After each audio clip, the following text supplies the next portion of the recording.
Alright everyone, now we have to talk about a little bit of linguistic propaganda. It's not about the use of the term toxicity here, although that is cringe at this point. It's so overused. Labeling someone toxic or they operate with toxicity because they said something that you found personally offensive at one time or another, or they insulted somebody ever, which we all have. I'm trying, by the way, to restrain my potty language because my daughter is playing over on the other side of my non-office.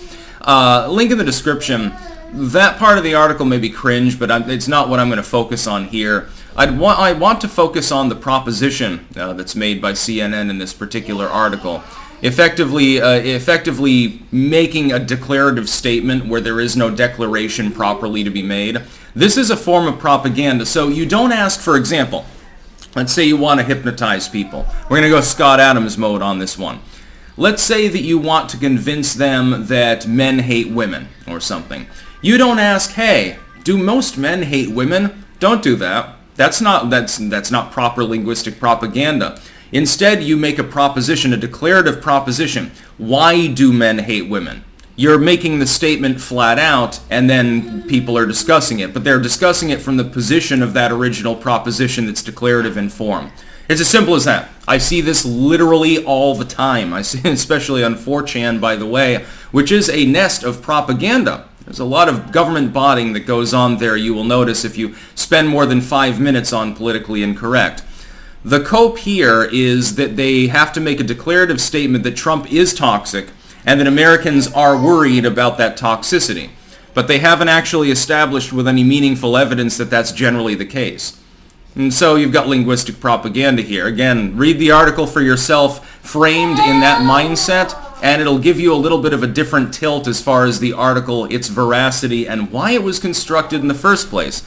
It wasn't constructed to ask a question or to do any particular deep analysis. Hey, 70% of Americans think this. According to polling, this is true. There are lies, damn lies, and statistics, but at least you're trying at that point. This is outright propaganda. And that has joined the realm. I've noticed it more in the legacy media lately. Normally I see it on, well, we can't use the normal term because, again, a 1-year-old's over there, so poop posts on the internet. Making a declarative statement as though it was final and then encouraging discussion is quite common among low-level lay shills, and trolls as well. Trolls like to do this with the BBC threads, and I don't mean the British Broadcasting Corporation, etc., etc. The demoralization campaign, by the way, aimed at certain political ideologies out there. We will say no more because this video goes on YouTube. Anyway, that's common. I'm seeing it more from the legacy media. For a while there, the biggest lies that they would tell were by structure. That is, that if you had a 5-page article, you would make statements that you want people to imbibe in the title, in the subtitle, and in the first paragraph. Most people don't read further. They don't have the time to do so. Anything countervailing to what you want them to believe is the truth, according to your article, you bury down in the middle of the article, so it's 3 paragraphs later. You don't put it at the very end, but you put it near enough to the end that the average person's eyes have glazed over by that point, and maybe 0.5% of people are actually reading that far. Most people do not read to the end of a news article. Now, I have to in some cases because of my particular content creation. Most people have neither the time nor the interest to do so. So, lie by structure, and number 2, lie by omission. For instance, go to CNN right now and tell me where the article on Hunter Biden's White House cocaine stash is, which is a plausible, by the way, scenario. It is plausible that the steward's son left his coke bag because it got too high and he forgot it was there in the White House. There's the possibility of this. A further investigation is definitely needed. I would assume, by the way, there's surveillance footage of the area with the cubby where the coke was hidden.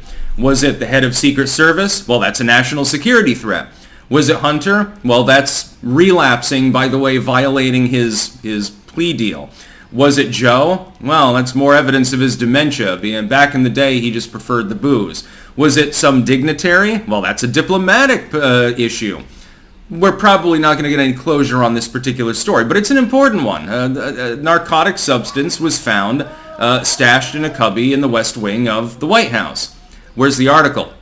Where's the article on MSNBC that isn't coping for Hunter Biden and claiming, again with a declarative voice, conservatives are so pissed at Hunter Biden. They hate him so much and his recovery and stuff that they're hoping that he's snorting cocaine or something like that. Why are you obsessed with Hunter's genitalia pics? That was basically the only article they would put up with regards to the Biden laptop. Well, it had nothing to do with the actual political scandal now, did it? Lie by omission, lie by structure. This is an additional kind of lie that I'm seeing more and more and more. Declarative statement that pretends to be self-evidently true, despite the fact that the article, or the individual making the claim, has not actually verified that to be the case at all. There is no verification of the actual proposition made. That's about all. Peace out.